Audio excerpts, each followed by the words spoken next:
Halo semuanya, di video kali ini gue mau bahas kualitas simpulan yang pasti salah. Nah, opsi ini mungkin banyak dari kita yang sudah sangat paham gitu. Karena memang ya pada dasarnya ini kan keahlian kita gitu. Terutama buat mencari-cari kesalahan. Ya, kalimat salah dalam simpulan pasti salah gitu. Nah, ini menurut KBBI ya, dia punya beberapa arti gitu, si salah ini. Yang pertama yaitu keliru gitu. Terus salah punya makna juga tidak benar. Kemudian tidak betul. Kemudian menyimpang dan masih banyak yang lainnya. Ya, simpulan yang pasti salah pada dasarnya dia adalah simpulan yang bertentangan dengan premis atau fakta yang diberikan pada persyaratan di bacaan gitu. Ingat tuh, ada yang bertentangan. Jadi, ya klaimnya itu bersifat kontradiktif atau berlawanan dengan ya syarat dan kondisi yang diberikan. Kontradiktif itu berlawanan ya, kontra gitu. Pro dan kontra gitu. Mungkin kalian pernah dengar kata ini. Kontra, pro itu setuju, kontra itu bertentangan atau nggak setuju. Nah, untuk mengetahui bagaimana suatu kondisi itu berlawanan dengan syarat yang diberikan, kita bisa lihat di mana biasanya ada at least one gitu. Paling tidak ada satu klaim pada kondisi yang tidak sesuai gitu. Jadi ada klaim yang tidak sesuai dengan syaratnya. Kita bisa lihat nih, apakah klaim yang diberikan ini jadi berlebihan gitu. Artinya nanti bakal jadi overclaim atau bisa jadi nanti terlalu lemah. Di mana nantinya ini bisa jadi informasi yang bisa kita lihat sebagai bentuk pertentangan gitu antara syarat gitu bertentangan dengan kondisinya. Nah, misalnya nih, dia ada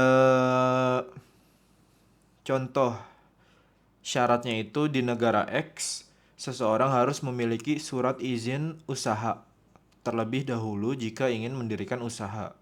Dan terdapat batas usia minimal dalam membuat surat izin usaha, yaitu 20 tahun. Nah, kondisinya Aldi saat ini masih remaja dan belum diperbolehkan membuat surat perizinan usaha, di mana simpulannya adalah Aldi saat ini dapat mendirikan usaha. Nah, dalam pernyataan di atas, walaupun syarat dan kondisinya memiliki pernyataan yang agak berbeda gitu, kalau kalian perhatiin, tapi intinya kondisi, pada bagian kondisi ya, itu dia menyatakan informasi yang berlawanan dengan syarat yang diberikan terkait pembuatan surat izin mendirikan usaha. Di mana Aldi ya saat ini dia belum bisa membuat surat izin gitu. Dan juga belum bisa mendirikan usaha. Di mana ini kan kalau kita lihat dia informasi yang bertentangan atau berlawanan, di mana ya seseorang harus punya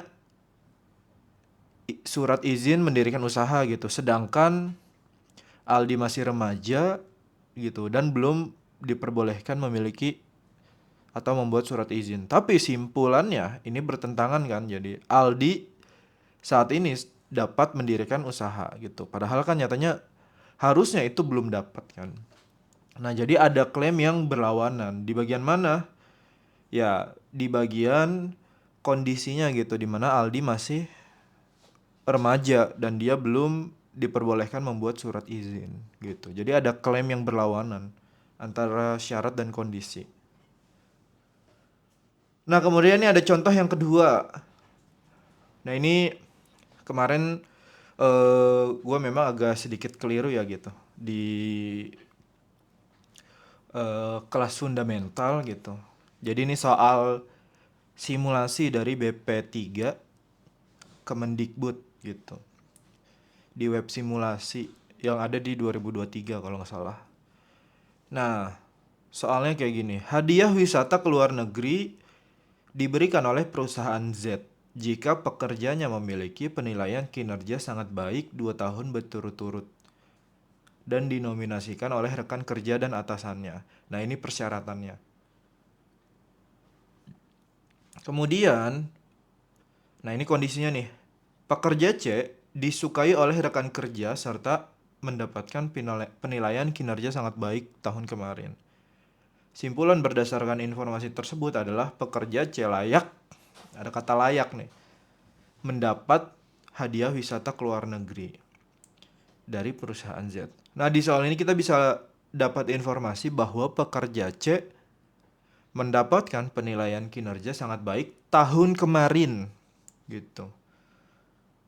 Fakta ini sebenarnya cukup ya bagi kita untuk mengetahui bahwa si pekerja C ini harusnya tidak layak gitu mendapatkan penilaian kinerja sangat baik 2 tahun berturut-turut. Kenapa dia harusnya tidak layak? Karena informasinya hanya demikian gitu, yaitu hanya tahun kemarin. Sedangkan ya yang dibutuhkan yaitu adalah kinerjanya sangat baik 2 tahun berturut-turut. Jadi tahun lalu dan 2 tahun lalu kan, berarti 2 tahun berturut-turut. Jadi ada syarat yang tidak terpenuhi untuk meyakinkan kita bahwa si pekerja C ini layak dapat wisata ke luar negeri gitu. Jadi simpulan bahwa dia layak dapat hadiah wisata ke luar negeri adalah simpulan yang pasti salah. Jadi kalau di pertemuan kelas fundamental kemarin gue beranggapan bahwa kita kekurangan informasi dalam penarikan simpulan, itu kayaknya gue yang keliru gitu. Dan memang harusnya kita nggak diperbolehkan berasumsi terhadap 2 tahun lalu itu seperti apa. Jadi memang karena kenyataannya di bacaan dia menjelaskan bahwa dia dapat penghargaannya penilaian kinerja sangat baik yaitu tahun lalu, ya berarti sudah sangat jelas bahwa 2 tahun lalu dia nggak dapet kan gitu. Makanya kenapa jawabannya simpulan pasti salah.